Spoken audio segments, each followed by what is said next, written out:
तहसील बांसगांव के अंतर्गत आए और यहाँ एक ग्राम सभा जंगल बेलोरिया है जिसमें कुछ विवाद हैं, लेकिन ज़मीनी विवाद है। कागजात के मुताबिक देखा गया कि इनका एक बैनामे की ज़मीन है, जो बैनामे की ज़मीन का नंबर पड़ा है 200 नंबर। तो 200 नंबर का बैनामा इन्होंने लिया, 198 नंबर इन्हीं की कोई पर्दार है उनका बैनामा है। 199 नंबर का जो उसमें दर्शाया गया है नज़ीर नक्शा के मुताबिक, वह देखा जा रहा है कि वह गांव समाज की संपत्ति है या किस तरह की संपत्ति है, कैसी ज़मीन है। उस ज़मीन का लोकेशन जो भी बना है वह हमारे राजस्व विभाग की टीम नेकपाल कानगो तहसीलदार का उत्तरदायित्व बनता है। अब रह गया धारा 145 के अंतर्गत, अगर किसी भी नियमावली का पालन होता है, पत्थर नस्ब का पैमाइश होता है, तो सीमांकन 3 पत्थर के से ही होता है। लेकिन ऐसी स्थिति में अब इनका क्या विवाद है, यह ज़मीन पर क्यों काबिज हैं कि नहीं, यह स्वतः बताएंगे। आइए हमारे साथ, हम इनसे बात करेंगे, बताएंगे। सर, आपका शुभ नाम क्या है? जवाहर यादव। जवाहर यादव जी। सर, आप ये ग्राम सभा कौन सा है?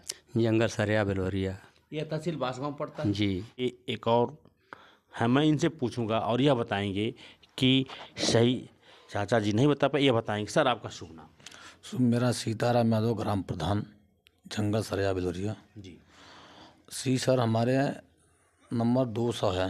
जी हमारे जो बगल पटदार हैं उनका 198 है। जी 199 वो सरकारी ज़मीन है।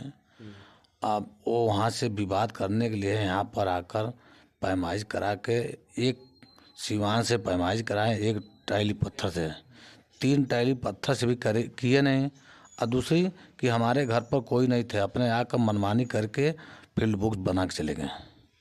सर, जब आपके वहाँ कोई परिवार में रहा ही नहीं तो धारा 145 की पैमाइश तो हुई, तो वो एक तरफा आकर के पैमाइश करके चले गए, तो क्या बाद में आपको सम्मन नोटिस कुछ दिए या नहीं दिए? जी नहीं दिए, कुछ नहीं दिया। आपके द्वारा पुनः कचहरी में जा कर के किसी प्रकार का कोई जो है आपत्ति दाखिल हुआ? जी हुआ। हाँ, आपत्ति दाखिल की हम लोग। जो आपने बैनामा लिया है वो स्टैंप आपके पास है? जी, हमारे पास स्टैम्प पेपर है। बिना मतलब का काम करते हो। हमारे यहाँ जिस नंबर से आप स्टैंप लिए हैं, ये क्या है? ये इसमें क्या, ये चौहद्दी है क्या? जी, 14 है। ये चौहद्दी सर कैद कर लीजिएगा।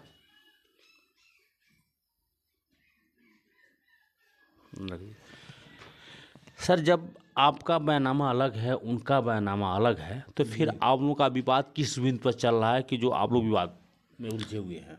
अब विवाद वही कर रहे हैं साहब, हमारे 200 नंबर, हम 200 नंबर काबिज भी हैं, 20-25 साल से काबिज है। हमारा दूध का व्यवसाय है, उसमें मड़ई है, झोपड़ी हमारा है, बाग भी है, हमारा नाथ किला भी है।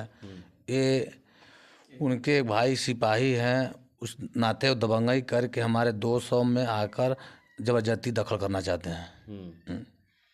आखिर में अगर वह 200 में आप दखल करना चाहते हैं तो सर उनका तो नंबर अलग है, आपका नंबर है, इस तरह का किसी तरह का कुछ होना ही नहीं चाहिए, क्योंकि यह राजस्व विभाग की टीम का व्यवसाय बनता है। नेकपाल कानगो कुछ इस पर एक्शन नहीं लिए, तहसीलदार नहीं लिए? नहीं लिया। कि हम ये कहना चाह रहे हैं कि हम यहाँ आए और आने के बाद ये देख रहे हैं कि जब मुकदमा भी कहीं चल रहा है क्या? जी, मुकदमा भी चल रहा है। कहाँ पर न्यायालय में चल रहा है? नाले में। कौन सी जगह, गोरखपुर या गोरखपुर? गोरखपुर। क्या बांसगांव भी मुंसफी तो नहीं चल रहा है? जी, बांसगांव चल रहा है। जी, बांसगांव में। जी। तो सर, जब बांसगांव में, तो ये इसमें न्यायालय का कोई निर्णय नहीं मिला अभी तक? जी, अभी नहीं। आप हमारे चैनल के माध्यम से सरकार से क्या गुहार लगाना चाहते हैं? कि हमको जो है पैमाइश सच्चाई करके जो हमारा है हमको दे दीजिए 200 नंबर में, और 198 उनको पैमाइश करके उनको दखल करवाइए।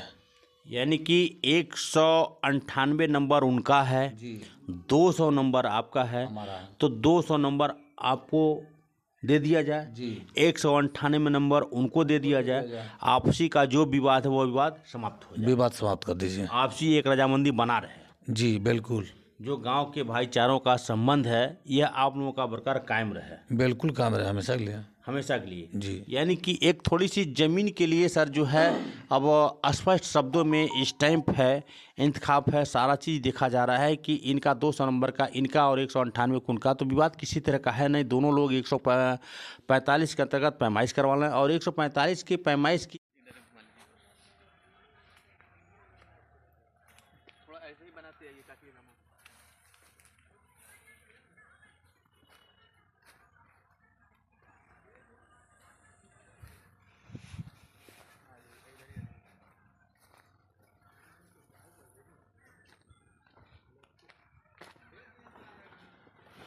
व्यवसाय करते हैं इसमें?